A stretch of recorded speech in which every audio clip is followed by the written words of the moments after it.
আমি দুধ গরম করে রান্নাঘর থেকে ফিরে আসছিলাম। তখনই শাশুড়ি মায়ের ঘর থেকে অদ্ভুত শব্দ শুনতে পেলাম। আমার শাশুড়ি বারবার বলছিল, এখন থামো, আমি ক্লান্ত হয়ে গেছি, আমার আর এতটুকু শক্তি নেই, তুমি খুব শক্তিশালী, কিন্তু আমি দুর্বল।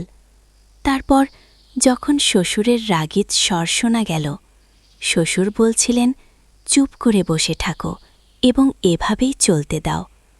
এসব শুনে আমি ভয় পেয়ে গেলাম এবং আমার ঘরে চলে এলাম। যখন আমি ঘুমোতে গেলাম তখন ভাবতে লাগলাম আমার শ্বশুর এত শক্তিশালী কিভাবে। আমারও তো এমন একজন স্বামী চাইছিল। হ্যালো বন্ধুরা, আমার বিয়ে খুব তাড়াহুড়োতে হয়েছিল। একটি ভালো ঘরবাড়ি হওয়ার কারণে আমার বাবা মা বিয়ে থেকে অস্বীকার করেননি এবং আমার দ্রুত বিয়ে দিয়েছিলেন। আমি শ্বশুরবাড়িতে এসে 1 সপ্তাহ হয়ে গিয়েছিল এবং আমি আমার স্বামীর দৈনন্দিন রুটিন ভালোভাবে জানতাম।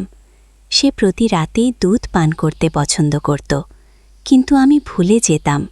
আমি প্রতিবার ছোট ছোট জিনিস ভুলে যেতাম এবং কিছু জিনিসকে বেশি গুরুত্ব দিতাম এবং সেই সব নিয়ে ভাবতে থাকতাম। 3 দিন ধরে আমার স্বামী আমাকে রাতে দুধ আনতে মনে করিয়ে দিচ্ছিল। আমার দুধ পান করার অভ্যাস আছে, কিন্তু আমি আবার ভুলে গেলাম। একদিন আমার স্বামী রাগ করে আমার কাছে এলো এবং রাগ করে আমাকে বলল, আমাকে কি প্রতি রাতেই তোমাকে বারবার বলতে হবে? আমি দ্রুত উঠে রান্নাঘরে চলে গেলাম। আমার শাশুড়ি আমার ঘরে ছিল। যখন আমি দুধ গরম করে ফিরে আসছিলাম, তখন শাশুড়ি শ্বশুরের ঘর থেকে অদ্ভুত শব্দ আসছিল। শাশুড়ি বারবার বলছিলেন, থামো, আমি ক্লান্ত হয়ে গেছি, আমার আর শক্তি নেই, তুমি খুব শক্তিশালী, কিন্তু আমি দুর্বল। তারপর শ্বশুরের রাগত স্বর শোনা গেল, তুমি কি একটু থামতে পারো না? এসব শুনে আমি হতবম হয়ে গেলাম এবং আমার ঘরে চলে এলাম। যখন আমি ঘুমোতে গেলাম তখন ভাবতে লাগলাম, আমার শ্বশুর এত শক্তিশালী কিভাবে? আমারও তো এমন একজন স্বামী চাইছিল, কিন্তু আমার স্বামী খুব তাড়াতাড়ি ক্লান্ত হয়ে যেত। এই ভাবতে ভাবতে আমি ঘুমিয়ে পড়লাম। সকালে যখন আমি উঠলাম তখন আমার শাশুড়ি রোজের মতো ঘরের কাজ করছিলেন। তার আচরণ একদম স্বাভাবিক ছিল, এমন মনে হচ্ছিল না যে তিনি রাতে এইসব করছিলেন। আমার শ্বশুর একদিন তাড়াতাড়ি কাজ থেকে বাড়ি এলেন এবং সঙ্গে সঙ্গে শাশুড়িকে ঘরে ডেকে নিয়ে গেলেন। আমি খাবার বানালাম এবং আমার শাশুড়িকে ডাকতে তার ঘরের কাছে গেলাম। দরজায় পৌঁছে তাদের আওয়াজ শুনে আমি হতবাক হয়ে গেলাম। রাতের খেলা আবার শুরু হয়ে গিয়েছিল। শাশুড়ি বলছিলেন, থামো, আমি ক্লান্ত হয়ে গেছি। এসব শুনে আমি ভয় পেয়ে গেলাম এবং রান্নাঘরে ফিরে এলাম।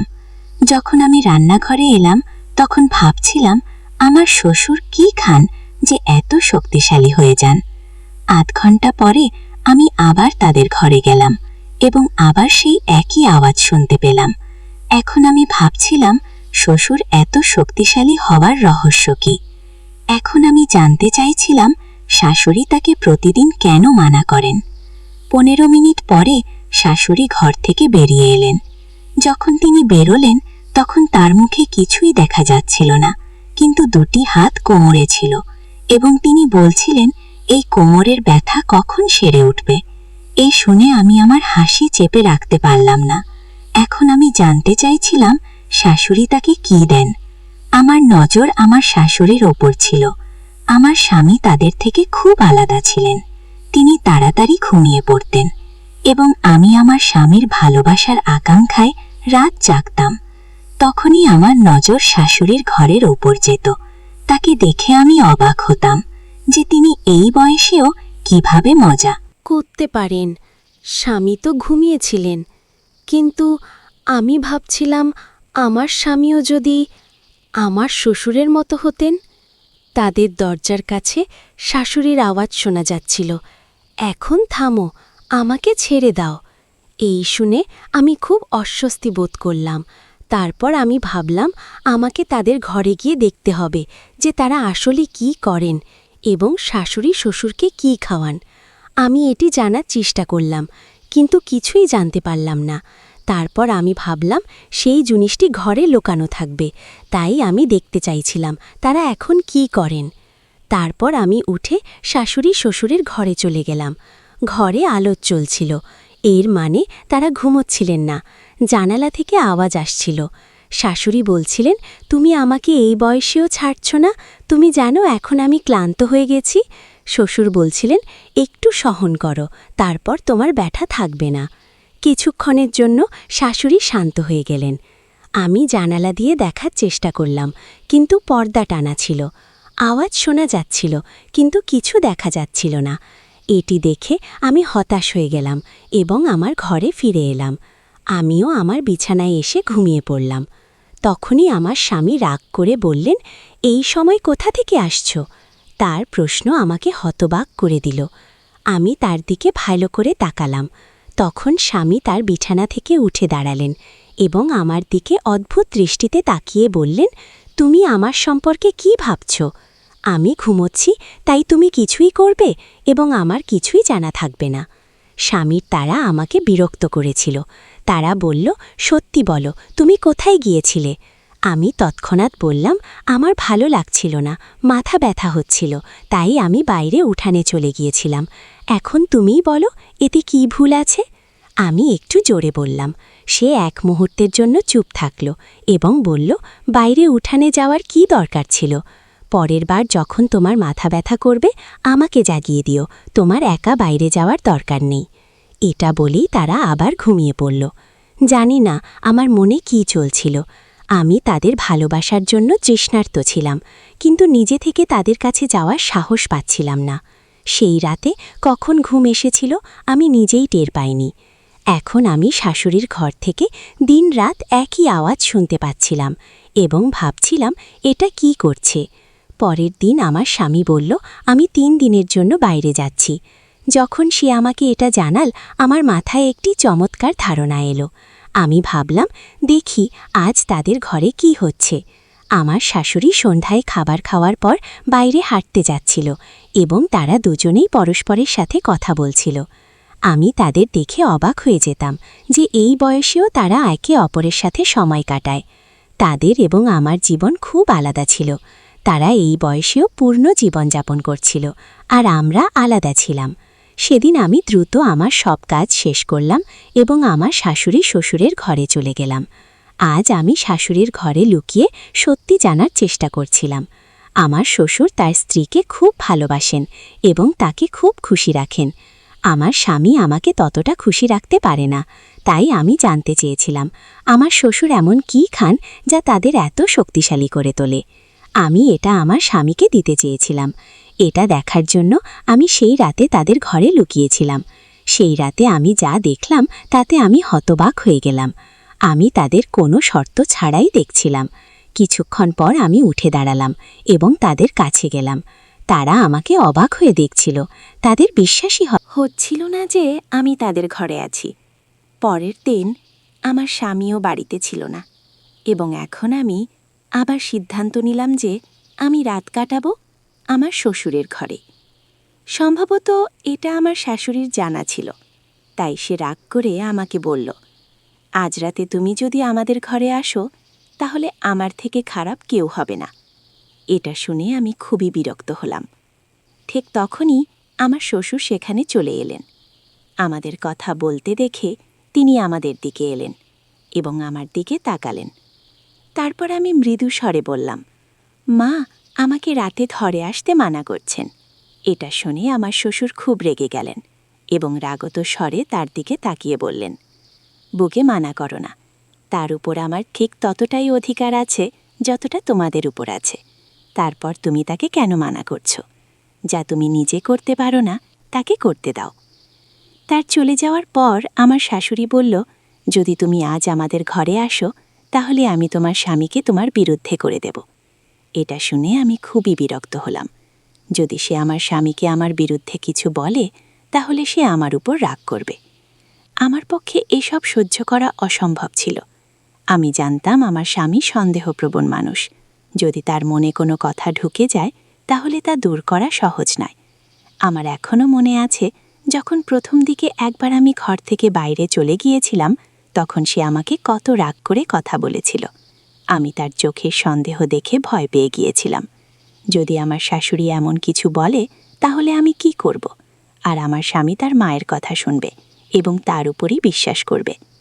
তারপর আমি সিদ্ধান্ত নিলাম যে আমি আমার শাশুড়ির কথা মানব, তার সাথে মিশে যাবে এবং সে রাগ করবে না। সে আমার স্বামীকে আমার বিরুদ্ধে করার চেষ্টা করবে না। আমি রাতের খাবারের পরপরই আমার ঘরে চলে গেলাম এবং ঘুমিয়ে পড়লাম। আমি খুব খুশি ছিলাম যে গতকাল আমি আমার শ্বশুরের ঘরে গিয়েছিলাম এবং তাদের দেখে আমি আনন্দ পেয়েছিলাম। কিন্তু যখন আমার শাশুড়ির আচরণের কথা মনে পড়ল, আমি চুপ হয়ে গেলাম। ঠিক তখনই দরজায় কড়া নাড়ল। আমি দরজা খুললাম। সামনে আমার শ্বশুর দাঁড়িয়েছিলেন। তিনি আমাকে অবাক হয়ে দেখলেন এবং বললেন, আজ তোমাকে আমার ঘরে আসার কথা ছিল, এখনো কেন আসেনি? তার কথায় আমি ভাবনায় পড়ে গেলাম এবং বললাম, আজ আমার শরীর ভালো নেই। আমার শ্বশুর কিছুক্ষণ আমাকে শান্তভাবে দেখলেন, তারপর বললেন, আমি জানি তুমি কেন মানা করছো। তুমি সম্ভবত তোমার শাশুড়ির ভয়ে এসব বলছো। চিন্তা করো না, আমি তাকে বুঝিয়ে দিয়েছি। এখন আমি তোমার জন্য অপেক্ষা করছি। যখন আমি তার ঘরে গেলাম, আমি খুব খুশি হলাম এবং তারা আবার সেই একই কাজ করছিল।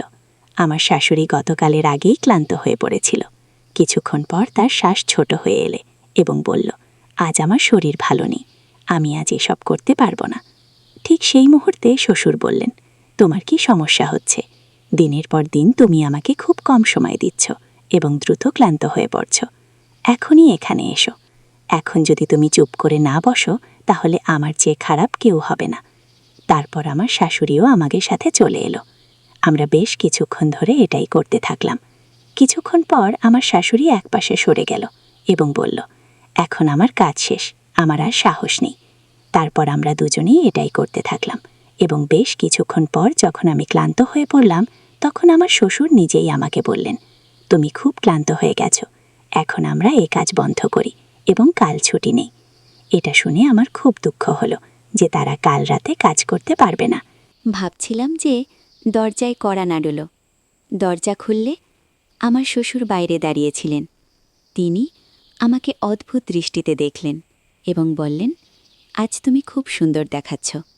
আমি তার প্রশংসায় লজ্জা পেলাম। তিনি বললেন, চলো আজও কাজ করি, ঘরে এসো, আমি তোমার জন্য অপেক্ষা করছি। আমি তার ঘরে চলে গেলাম এবং তারপর আমরা তিনজনেই সেই কাজ করতে লাগলাম যা গত 2 দিন ধরে করছিলাম। এখন আমার মন বলছিল যে আমাকে এই কাজ প্রতিদিন করা উচিত। পরের দিন আমার স্বামীও বাড়ি ফিরে এলেন। স্বামী আসার পরে তিনি আমাকে তার অস্থিরতাপূর্ণ প্রেমের গল্প শোনাতে লাগলেন। আমার ছাড়া তিনি কতটা অস্বস্তিতে ছিলেন এবং আমি সেখানে কত কিছু মিস করছিলাম। আমিও তার কথায় খুব খুশি হলাম যে শেষ পর্যন্ত সে আমার অনুভূতি বুঝতে পেরেছে এবং আমার অভাব অনুভব করেছে। তারপর আমি আমার মাথা তার বাহুতে রাখলাম এবং আরামে ঘুমে পড়লাম। এখন আমি প্রতিদিন স্বামীর ঘুমানোর পর শ্বশুরের ঘরে যেতাম। তারপর আমরা মধ্যরাত পর্যন্ত এটাই করতাম। এক রাতে যখন আমি শাশুড়ি শ্বশুরের ঘর থেকে ফিরে আমার ঘরে এলাম, তখন আমার স্বামী খুব রেগেছিলেন। আমার স্বামী আমাকে বললেন, আমি তোমাকে বলেছিলাম যে রাতে ঘর থেকে বেরিজো না, কিন্তু তুমি আমার কথা মানোনি। এখন সত্যি সত্যি বলো, তুমি কোথায় গিয়েছিলে? আমি তার পাশে বসলাম এবং বললাম, আমি তোমার মায়ের ঘরে গিয়েছিলাম। এটা শুনে তিনি আশ্চর্য হয়ে গেলেন। তুমি এতক্ষণ আমার মায়ের ঘরে কি করছিলে? তিনি আমাকে সন্দেহ দৃষ্টিতে দেখলেন। আমি বললাম, আমার তার সাথে কাজ ছিল, তাই গিয়েছিলাম। এরপর তিনি চুপ রইলেন এবং কিছু বললেন না। এখন দ্বিতীয় বা তৃতীয় দিন যখন আমি আমার শাশুড়ির ঘরের সুখ নিতে যাচ্ছিলাম, এবারও তারা ঘুমাননি। তখন আমার স্বামী আমাকে জিজ্ঞাসা করতে লাগলেন যে তুমি মায়ের কাছে কি কাজ করতে যাও? আমি কিছু না বলেই যেতে লাগলাম, কিন্তু আমার স্বামী আমাকে টেনে বিছানায় ঠেলে দিলেন এবং রেগে বলতে লাগলেন। আমি তাকে এত রেগে দেখে ভয় পেলাম এবং তাকে বলতে যাচ্ছিলাম যে দরজায় কড়া নাড়ল। আমার স্বামী গিয়ে দরজা খুললেন। সামনে আমার শ্বশুর ছিলেন। তার আমার স্বামীর সাথে কিছু কাজ ছিল, তাই তিনি তার ছেলের সাথে চলে গেলেন। আমি একটা গভীর শ্বাস নিলাম এবং শান্ত হলাম। তারপর কিছুদিন পর এক রাতে যখন আমি শাশুড়ি শ্বশুরের ঘরে গেলাম, তখন সম্ভবত আমার স্বামী ঘুমাননি এবং তিনি আমাকে খুঁজতে খুঁজতে সেই ঘরে চলে এলেন। সামনে আমাদের এমন করতে দেখে তিনি হতবাক হয়ে গেলেন। যখন তিনি আমাদের এক পায়ে দাঁড়িয়ে পূজা করতে দেখলেন, তখন তার মুখ থেকে তীব্র আওয়াজ বের হলো, কি হচ্ছে? তখন আমার শাশুড়ি তার অন্য পা মাটিতে রাখল এবং সোফায় বসে বলল, তোমার বাবা কতদিন ধরে এই পূজা করছেন? তার কথা হলো যে এক পায়ে দাঁড়িয়ে এইভাবে পূজা করলে ঈশ্বর প্রসন্ন হন এবং মানুষ যা চায় তা সব পায়। আমি দ্রুতই ক্লান্ত হয়ে পড়ি, কিন্তু তোমার স্ত্রী এবং বাবা দীর্ঘ সময় ধরে এই কাজ করেন। জানি না কেন এই দুজন ক্লান্ত হন না। এটা শুনে আমার স্বামী আমার দিকে হেসে তাকালেন এবং বললেন, আমার স্ত্রী খুব ভালো এবং কখনো ক্লান্ত হয় না। তিনি খুশি হয়ে এমন বললেন। এটা শুনে আমি লজ্জা পেলাম, কিন্তু তারপর আমার স্বামী সবাইকে বোঝালেন যে এই ধরনের অন্ধবিশ্বাস রাখা ঠিক নয়। যদি সত্যি মন থেকে ঈশ্বরের পূজা করা হয় তাহলে সব ঠিক হয়ে যাবে। বেশ বোঝানোর পর আমার শ্বশুর মানলেন এবং তারপর একজন সাধারণ মানুষের মতো আচরণ করতে লাগলেন। এখন তিনি সকালে স্নান করে ঈশ্বরের ধ্যান করতে লাগলেন এবং আমরাও নিজেদের সংশোধন করলাম এবং ভালোভাবে থাকতে লাগলাম। তাই বন্ধুরা, আজকের গল্প এটাই ছিল। গল্পটি কেমন লাগলো কমেন্ট করে জানাও এবং চ্যানেল সাবস্ক্রাইব করতে ভুলো না।